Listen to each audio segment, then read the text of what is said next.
प्रसिद्ध विद्वान, सरल सहज। अब थोड़ा सा ये जो गूंज है ना, हल्की सी भैया, हल्की सी गूंज, इसको लिमिट में रख दो, जब भजन हो तब बढ़ा।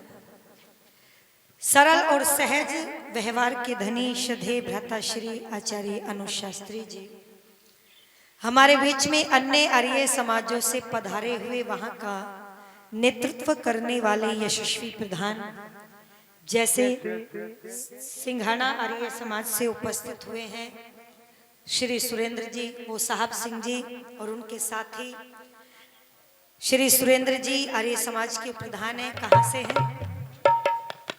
गगसीना से। हाँ जी, गगसीना से अपनी पूरी टीम के साथ में आए हैं। और शेखपुरा खालसा से भाई प्रमोद जी आर्य और उनके साथी उनके साथ में उपस्थित हैं। सभी का मैं सम्मान करती हूँ। अन्य आर्य समाजों से जिनसे मैं परिचित नहीं हूँ या फिर ध्यान में आपके नाम नहीं, सभी का मैं सम्मान करती हूँ। आर्य समाज पाजू खुर्द से श्रीमान पवन जी उपस्थित हुए हैं, आपका भी बहुत बहुत हम सम्मान करते हैं। आर्य समाज सालवन के बहुत ही समस्त यशस्वी पदाधिकारीगण, जैसे श्रद्धेश्री बाबूजी सुभाष जी, श्रद्धेश्री बाबूजी ओमपाल जी, हमारे भाई सोनू जी और माता मनोरमा जी और भाई अमित जी और ऋत्विक जी। अब आए हैं ऋत्विक जी, एक भी सभा में नहीं आई, नाराजगी चल रही है, फिर ठीक है, चलिए, हो सकता है बाहर रहते होंगे इसलिए नहीं पहुंचे होंगे। अच्छा, दूसरे गांव के हैं, ठीक है ठीक है। ये सारी विशेषताएं आपको सालवन में मिलेगी। ये दूसरे गांव वालों को मंत्री बना देते हैं और देखो प्रधाना माता को बना देते हैं। ये विशेषता आपको सालवन में मिलेगी। एक बार तालियों से सम्मान बढ़ाओ, वरना लोग तो अपने बच्चों का सम्मान नहीं करते। और आपकी ये बहुत अच्छी बात है। और जैसे हमारे भाई बलबीर जी, श्री भगत सिंह जी, श्री गोपाल जी और भी अन्यत्र भाई पवन जी, वो प्रवीण जी, सभी का मैं सम्मान करते हुए आगे बढ़ूं। बड़ी सुंदर चर्चाओं को आपने मेरे से पूर्व में सुना है। और श्री रामफल जी बैठे हैं हमारे बीच में, लगातार 3 दिनों से बड़े स्वाध्यायशील व्यक्ति हैं। हमारे बीच में बैठे हैं श्री राजवीर जी, वो भी बड़े ही स्वाध्यायशील व्यक्ति हैं। आप उनकी कविताओं को सुनते हैं। ढोलक पर साथ दे रहे मुकेश जी। और वंदनीय मातृशक्ति समस्त आर्यभद्र पुरुषों, बड़ी सुंदर चर्चाओं को आपने मेरे से पूर्व में सुना। परंतु जब ये चर्चाएं होती है, क्योंकि सभी की बुद्धि इतनी हाई लेवल की नहीं होती जो इनके या इन चर्चाओं के पीछे जो मंतव्य होता है उनको सरल और सहज स्वभाव से समझ सके। यहाँ सभी आजकल साधारण बुद्धि के लोग रहते हैं। उनको लगता है कि ये जो आर्य सामाजिक बात करते हैं ना, राम की, कृष्ण की, देवी देवताओं की, महापुरुषों की, कर्म फल व्यवस्था की, ये तो हमारा खंडन और विरोध करते हैं। ऐसा लोगों को, साधारण बुद्धि के लोगों को लगता है। निवेदन कर दूं। और फिर इन्होंने, हमने पूछा अपनी बहनों से कि जब कथाएं होती है, हमें भी बार बार बताया जा रहा है, जबकि करने वाले हम ही थे, कोई अलग नहीं था करने वाला, करने वाले हम ही थे। और वहां पर इतनी भीड़ क्यों? क्योंकि वो नाम कथा का था। और यहाँ नाम है आर्य समाज के सत्संग का, बस इतना सा अंतर है। चर्चाएं यही थी या नहीं थी? आपने तो सुनी, चर्चाएं यही थी। हमने पूछा कि आर्य समाज का जब नाम जुड़ता है तो आप वहां पर क्यों नहीं आते? तो बोले इसलिए नहीं आते क्योंकि ये खंडन करते हैं, ये मंदिरों का खंडन करते हैं, मूर्तियों का खंडन करते। क्यों बहनों, ऐसे बोलते हैं ना लोग, देवी देवताओं को नहीं मानते, महापुरुषों को नहीं मानते, किसी को नहीं मानते, किसी की पूजा नहीं करते। तो सबसे पहले एक बात कह दूं, अच्छा बताओ खंडन किसको कहते हैं? तोड़ने को कहते हैं ना। कोई ऐसा एक उदाहरण, कोई भी उदाहरण ढूंढ करके लाइए कि जब किसी, ये भाई साहब 200 रुपए दे रहे हैं, मुकेश जी को दे रहे हैं, ठीक है, दोनों को दे रहे हैं 100 रुपए। एक बार तालियां बजा करके सम्मान बढ़ा दीजिए। आपका बहुत बहुत मैं धन्यवाद करती हूँ। निवेदन कर रही आपके बीच में, जरा सुनिएगा। कहीं पर भी किसी भी कोई उदाहरण आपके सामने ऐसा नहीं आएगा कि जहां किसी आर्य समाज के विद्वान ने, उपदेशक ने, भजनोपदेशक ने, प्रधान ने, मंत्री ने, पुरोहित ने, वो लोग कहीं जाकर के किसी मंदिर और किसी मूर्ति को तोड़ा। ए लोगों, 1939 में हैदराबाद निजाम ने जब मंदिर के घंटे घड़ियालों पर रोक लगा दी, मंदिर के तालों दरवाजों पर ताले ठोक दिए, तो केवल और केवल एक ही संस्था ऐसी थी जिसने आंदोलन के रूप में, बोलो, उस समय कार्य किया था। उस समय कोई कथावाचक जाकर के अपना सीना खोल करके खड़ा नहीं हुआ था। उस समय कोई जागरण पार्टी वहां पर जाकर के खड़ी नहीं हुई थी। कोई मठाधीश वहां पर जाकर के खड़ा नहीं हुआ था। उन पौराणिक मंदिरों के दरवाजों के सामने यदि किसी ने अपने कलेजे खोल करके रखे थे तो बोल दो वो ऋषि दयानंद के सिपाही। जब उनसे पूछा, निजाम ने पूछा, बोले अरे तुम क्यों इन बुतों के लिए लड़ाई लड़ रहे हो? तुम तो बुतों की पूजा करते नहीं, अर्थात मूर्तियों की पूजा करते नहीं। तो उस नेतृत्व का, उस आंदोलन का नेतृत्व कर रहे थे स्वामी स्वतंत्रतानंद जी। और भी कर रहे थे पर वो सबसे मुख्य रूप से थे। स्वामी स्वतंत्रतानंद जी ने वहां पर बहुत सुंदर उत्तर दिया था लोगों कि निजाम, हम बुतों की पूजा नहीं करते, हम इन मंदिरों में रखी हुई मूर्तियों की पूजा नहीं करते, पर इसलिए आंदोलन करते हैं जो इन मंदिरों के अंदर मूर्तियां रखी है वो हमारे राम और हमारे कृष्ण की है, और हम अपने राम और कृष्ण के चरित्र की पूजा करते हैं। हम उनके आदर्श चरित्र की पूजा करते हैं। और एक बात और याद रखना निजाम, ये मत समझ लेना कि हिंदुओं का और आर्य समाजियों का आपस में 36 का आंकड़ा है। इस गलतफहमी को निकाल देना। ये हिंदू और आर्य बराबर लड़ता रहेगा। क्यों? क्योंकि विचारों में मतभेद है, पर ऐसे लड़ेगा जैसे कैंची लड़ती है। देखिए ना बहनों, कैंची जब खाली चलती है तो आवाज के अलावा कुछ भी और करती नहीं, ऐसे ही लड़ेंगे, केवल आवाज करेंगे। और जब कोई तीसरा बीच में आ जाए तो बोल दो फिर काटने से पीछे नहीं हटती। ये अधिकार हमने तुमको नहीं दिया कि तुम हमारे पूर्वजों की मूर्तियों पर और पूर्वजों की मंदिरों पर ताले ठोक दोगे। ये बल केवल आर्यों का था लोगों।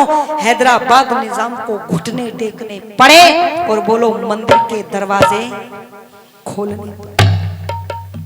परंतु आर्य समाज के मंच से विद्वानों के द्वारा केवल इसी बात का विरोध होता है कि आप जो राम के चित्र की पूजा करते हैं, आप कृष्ण के ऊपर दोषारोपण करते हैं। देखो, कृष्ण को चोर बताया, जार बताया, राम को पत्नी को निकालने वाला बताया, और हनुमान को बंदर बताया, शिवजी को भांग पीने वाला बताया, और दुर्गा को क्या बना दिया आप देख सकते हैं।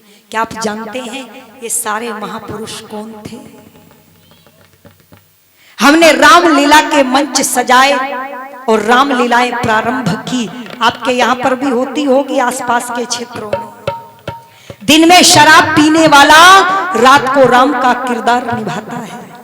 दिन में पिता को डंडों से मारता है और बोलो रात को फिर पिता की आज्ञा लेकर के वनवास जाता है। हम इस बात का विरोध करते हैं। हमारी त्यागमयी माता सीता के चरित्र पर ऐसा दोषारोपण लगाया कि ये लोगों, पर्दे के पीछे आपस में ये जो रामलीला के मंचों पर मंचन होता है, एक रावण बना है, एक सीता बनी है, और दोनों पर्दे के पीछे बैठे हैं। जो ये सीता बनी थी, इसने इस रावण से कहा, अरे मैं कुर्ता घर पर भूल गया और मुझे बीड़ी पीनी है, क्या तेरे पास बीड़ी है? तो इस रावण ने कहा नहीं, आज मेरे पास भी बीड़ी नहीं है। पर्दा खुल गया। पर्दा खुला तो अशोक वाटिका वहां पर सीन चल रहा था। और जब इस रावण ने कहा, हे सीता, एक बार मेरी पठरानी बन जा, मैं अपनी पठरानी मंदोदरी से तेरे पैर दबवाऊंगा, समस्त सुख ऐश्वर्य धन संपत्ति तेरे चरणों में डाल दूंगा, मैं सब कुछ तुझे दे दूंगा। अब ये जो सीता का किरदार निभा रहा था, लगता है भांग पी करके बैठा था। इसने कहा, रहने दे, तू एक बीड़ी तो दे नहीं सकता और सोने की लंका सुख और संपत्ति की बात करता है। निवेदन कर दूं, क्या ऐसे ऐसे चरित्र निभा करके ये अपने महापूर्वजों की, महापुरुषों की रक्षा कर सकेंगे? इसलिए किसी कवि ने हास्यात्मक शैली में लिखा है लोगों कि चार देवता बैठ कर के बात कर रहे हैं कि भाई अगर आर्य समाजी ना होते ना, तो हमारी तो धज्जियां उड़ने में कोई कसर नहीं। और क्या कह दिया सुनो, आपस में बातें करने लगे कि देवी देवी और देवता रोवे, भीत में टक्कर मार बेइज्जती कर दी रे। देवी और देवता रोवे, भीत में टक्कर मार बेइज्जती। बाहर वाले की कम करो आवाज। देवी और देवता रोवे, भीत में टक्कर मार बेइज्जती कर दी रे। ओ बेइज्जती कर दी रे। और देवता रोवे, भीत में टक्कर मार बेइज्जती कर दी रे। और क्या कहा? सबसे पहले शिवजी महाराज बोले, सुनो भाई, भोले की बीरेल बना इन कांवड़ लाने वाला है। आपको क्या लगता है ये कांवड़िए सारे शिवजी के भगत है? अरे मरीज है, बहुओं के मरीज। कहते भोले बाबा 7 कांवड़ लेकर के आऊंगा, भेज दे सगाई वालों को, क्योंकि बेटियां गर्भ में मार दी। अब यूं हाथ रख करके देखते आ जाए सगाई वाले, है लोगों फिर कांवड़ ढोते हैं। क्या कह दिया? अरे भोले की बीरेल बना इन कांवड़ लाने वाला ने, पार्वती भी पागल कर दी भांग के पीने वाला ने। पार्वती भी पागल कर दी भांग के पीने वाला ने।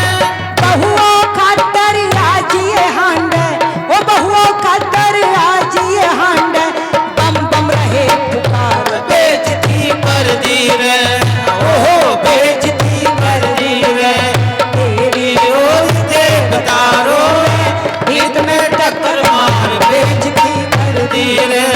ओ बेइज्जती कर दी रे। अब हनुमान जी बोले, शिवजी महाराज, आपको तो केवल भांग पिलाई है, मुझे देखो बंदर बना दिया। बंदर कामी, क्रोधी, ईर्ष्यालु, अहंकारी, नकलची, ये दोष बंदर में होते हैं। इन्होंने हनुमान को बंदर बनाया। ऐ लोगों, आप अपनी लड़की के लिए लड़का देखने जाओ। लड़का पढ़ा लिखा है, नौकरी करता है, जमीन और जायदाद भी है उसके पास, पर उसकी पूंछ है। बताओ रिश्ता करोगे? अरे बोलो, नहीं करेंगे। तुम करोगी? क्यों भाई? हनुमान जी है वो, तो फिर मैं निवेदन कर दूं, इनको अपने लिए पूंछ वाले लड़के नहीं चाहिए, पर इन्होंने भगवान और देवी देवताओं को क्या बना दिया? पूंछ वाला बंदर बना दिया। और हनुमान जी क्या बोले? सुन लो शिवजी महाराज, क्यों रोते हो? मैं भी इसी श्रेणी में आ गया। और क्या बोले? मांगे भीख बाजारा में हनुमान का वेश बड़ा करके, मांगे भीख बाजारा में हनुमान का वेश बना करके, बन गए भगत मेरे बांदर के, केले 4 खवा करके, बन गए भगत मेरे बांदर के, केले 4 हंस गए तो कित मार काल उतार बेइज्जती कर दी रे, ओहो बेइज्जती कर दी रे। देवी और देवता रोवे, भीख में टक्कर मार बेइज्जती कर दी रे। ओ बेइज्जती कर दी रे। अब कृष्ण जी बोले, हनुमान जी एक पूंछ से घबरा गए। अरे मुझे तो देखो, दुनिया में ऐसा कोई दोष नहीं जो मेरे मत्थे पर ना लगे। चोर बताया, जार बताया, व्यभिचारी बताया, झूठा बताया, नचकैया बताया, और क्या कहने लगे, श्रद्धे हमारे बाबूजी सुभाष जी 100 रुपए देकर के सम्मान कर रहे हैं आपका, बहुत बहुत धन्यवाद। और 100 रुपए मुकेश को दे रहे हैं, 100 रुपए मुझे दे रहे हैं, आपका धन्यवाद करती हूँ। क्या कह दिया, कृष्ण बोल्या चोर जार मेरे भगत मन बेईमान कवे, कृष्ण बोल्या चोर जार मेरे भगत मन बेईमान कवे, अपना मतलब का ढड़ने ये मन शैतान करे, अपना मतलब का ढड़ने ये मन शैतान कहे, काल फाड़ के उसमें भर दूं, काल फाड़ के उसमें भर दूं, फंसे किते बदकार बेइज्जती कर दी रे, ओ बेइज्जती कर दी रे। देवी और देवता रोवे, भीख में टक्कर मारे बेइज्जती कर दी रे, ओ बेइज्जती कर दी रे।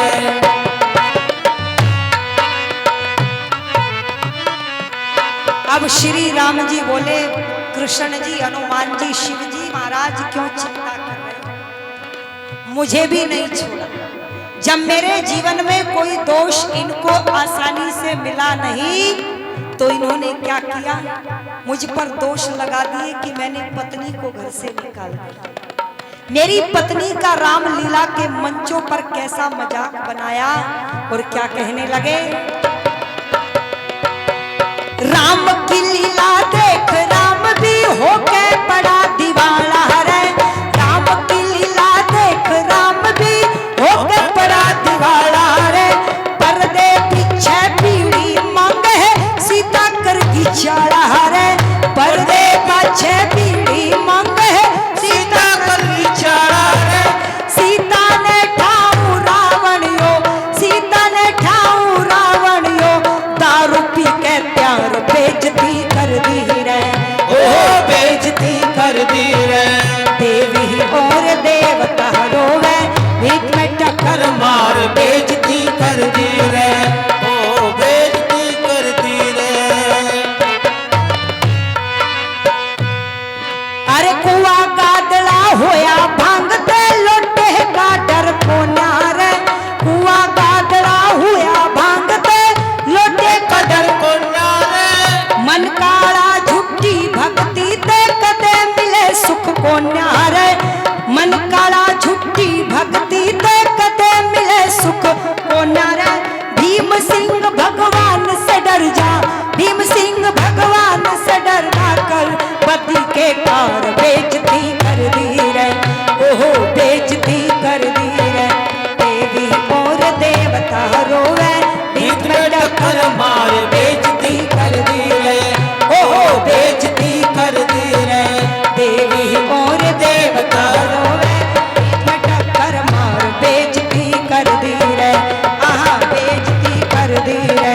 देवी और देवता रोवे, भीख में टक्कर मार बेइज्जती कर दी रे, ओहो बेइज्जती कर दी रे, हाँ बेइज्जती कर दी रे, ओ बेइज्जती कर दी रे।